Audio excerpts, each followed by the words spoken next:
Hi everyone, and welcome to Shukin Science. In this video, we're going to talk about some of the white blood cells involved in the immune response. So what I've drawn here is a blood vessel, so you can imagine maybe an artery or a capillary, and then outside the blood vessel is just some tissue. So I've drawn a few cells for your reference. So the immune response does have quite a few systems in place to prevent pathogens from entering our bloodstream. We call them our first line of defense. Our first line of defense includes things like our skin, so just simple barriers to pathogens, but it also includes mucous membranes, our stomach acid, etc. However, as you probably know, sometimes these first lines of defense fail and we do end up having a pathogen enter our bloodstream. Now, pathogens circulating through our bloodstream, that in itself isn't going to make us super sick. What is going to make us very sick is if this pathogen ends up moving through our blood vessels into our cells and infecting these tissues. This is when they're going to start hijacking some of our cell machinery to replicate, specifically if it's a virus. And so then we're going to end up with more and more pathogens in our cells because they're using our cells' DNA replication processes to reproduce. And it's going to harm our cells. It's going to impact their function in some way and could even eventually lead to cell death. Now that's a worst case scenario. If we have no immune response, then that's what's going to happen. But if we can stop this pathogen in its tracks and prevent it from entering our tissues, then we can hopefully prevent ourselves from getting sick. So the process begins with a white blood cell called a phagocyte. Now I'm going to walk through the series of events as though we have never seen this pathogen before. So let's pretend it's a brand new virus or bacterium to our body. Now, phagocytes are simply a type of white blood cell that is non-specific. So they don't know what pathogen this is. Even if this pathogen has been our bodies before, a phagocyte won't be able to identify it. All the phagocyte knows is that it is a foreign molecule. It has antigens that it recognizes as being not from your body. Antigens, by the way, are just little proteins on the surface of a cell. And so when the phagocyte, which just circulates through our bloodstream, happens to come across this pathogen, it is going to basically envelop the pathogen and destroy it using a process known as phagocytosis. I always like to imagine phagocytes looking as like little Pac-Man floating through our blood. So when phagocytosis has been complete, our body has achieved the goal of destroying this pathogen before it can enter our cells. However, what follows next, that is the series of steps that we refer to as our immune response, because the goal of the next handful of steps is to actually build a memory for that pathogen, so that next time it enters our body, we don't have to just hope a phagocyte happens to find it and destroy it. We want to be able to recognize it and get rid of it faster if it ever gets into our bodies again. So that's what the next steps are for. This process, by the way, of phagocytosis, that's part of the second line of defense. The second line of defense is simply phagocytes coming across pathogens and destroying them using phagocytosis.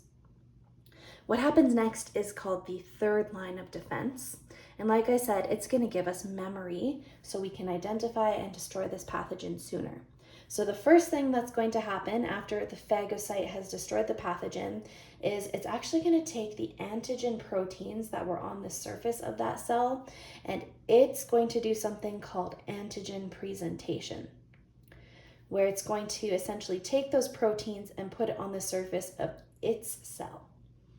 So now the phagocyte is presenting the antigens, and as soon as it does that, it's going to recruit a type of lymphocyte, which is another type of white blood cell called a helper T cell. Now, helper T cells, again, they are known as lymphocytes.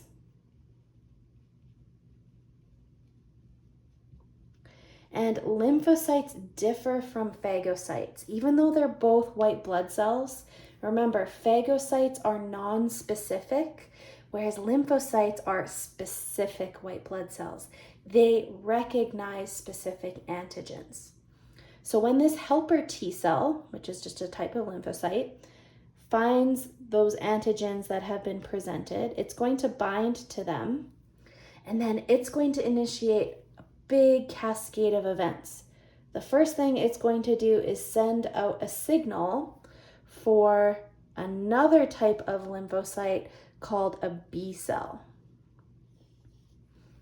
B cell is going to bind to the helper T cell, and then it is going to become activated, and actually it will differentiate into two types of B cells. The first type is called a memory B cell, and the second type is called a plasma cell. Again, both are types of lymphocytes. Now, the memory B cell is going to create antibodies on its cell surface that match the shape of the antigen from that original pathogen. And then that memory B cell is just going to float through your bloodstream, hopefully forever. So that next time, if this pathogen gets into the body, instead of waiting for a phagocyte to find it and destroy it, this memory B cell, since it has an antibody that matches the shape of the antigen,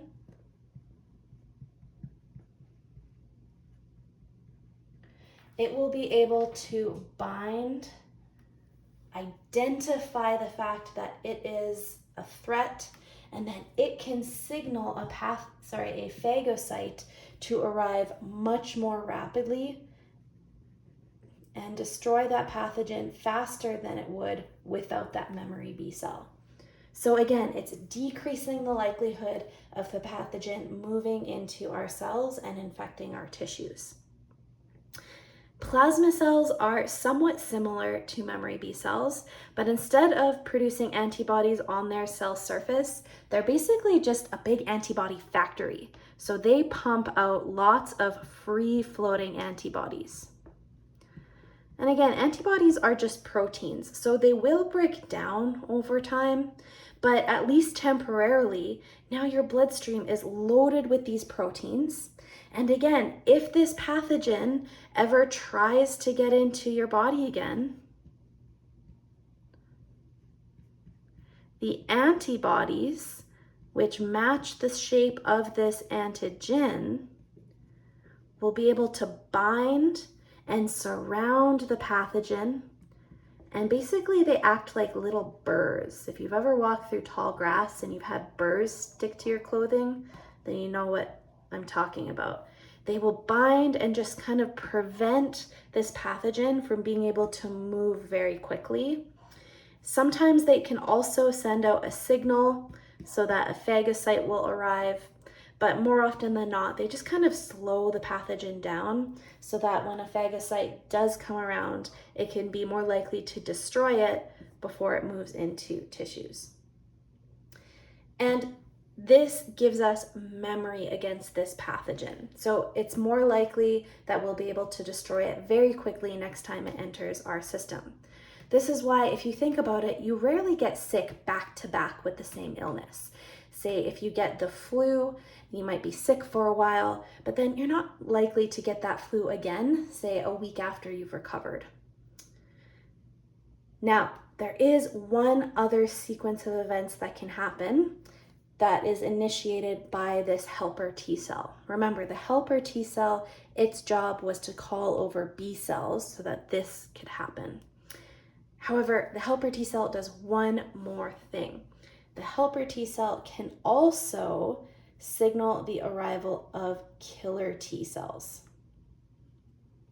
Now, killer T cells cannot actually kill pathogens. In fact, no lymphocyte can directly kill a pathogen, Mostly what they do is recruit phagocytes so phagocytes can do the killing.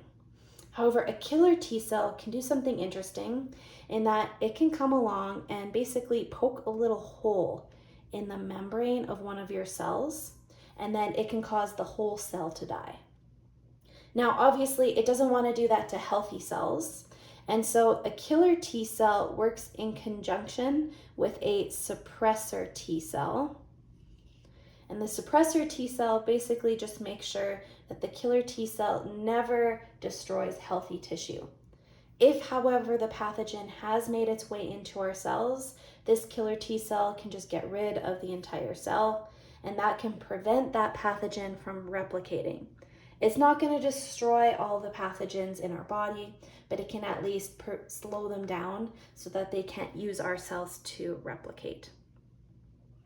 And then over time, you might notice that you do lose memory to some of these pathogens. And that's because antibodies, just being proteins, they'll eventually break down in your bloodstream. So over time, you'll have fewer and fewer antibodies to a specific pathogen, and then you might get sick again. That's why we have seasonal illnesses. Luckily, we have these wonderful things called vaccines, which can maintain our antibody levels. A vaccine, or at least our traditional viral vector vaccines, they inject basically a deactivated version of this pathogen. So the pathogen's genetic material has been modified so that it can no longer infect our cells, but the pathogen still has its antigens. So a phagocyte will come along and destroy what it thinks is the pathogen, but is really just the vaccine. And then it will initiate this whole series of events where you ultimately end up making lots of antibodies. So now you have protection against that pathogen so that if the real thing ever gets into your system, you can destroy it right away without having to get sick first. And that's basically how vaccines work. This is also why you often need a booster of a vaccine, because these antibodies break down over time. If you get a vaccine of the same type maybe a year or two later, then you can make more of these memory B cells, and they don't break down as quickly as the little free-floating antibodies do. Now, there are other types of vaccines, such as mRNA vaccines, but I think I'll do a different video to explain how those ones work. Thanks, everyone.